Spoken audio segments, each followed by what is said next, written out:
الله العظيم هذه المشادات عندنا في راسنا والله تصوت نمشيو بحالنا الله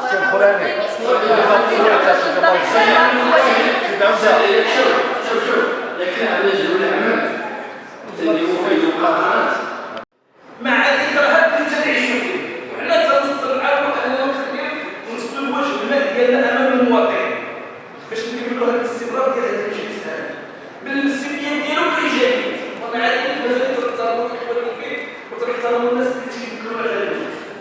السيد الرئيس خاص تكون عندك واحد الانانيه وتبغي تحمل جميع المناصب. حنا نقولوا بصوت الاهميه هي باش تمثل هذا المجلس وتكون عندك واحد القوه باش تمثل وتشارك مجموعه ديال الاخوان. اعطي فرصه للناس الاخرين غادي يكونوا تيجيبوا مجموعه ديال الجماعات.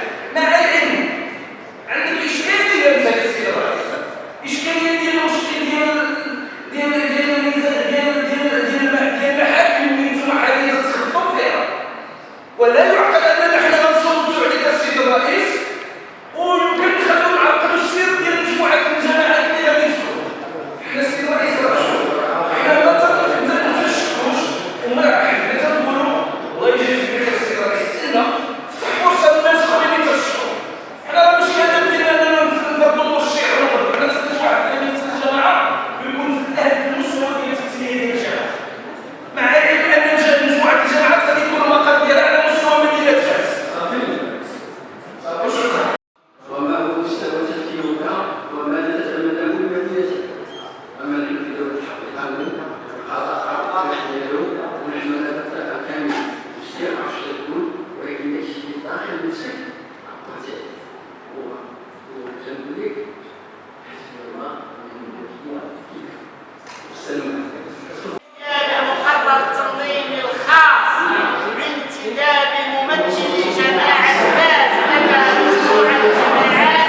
لدى مجموعة الجماعات نعلن عن الانسحاب ديالنا من هذا الجلسة.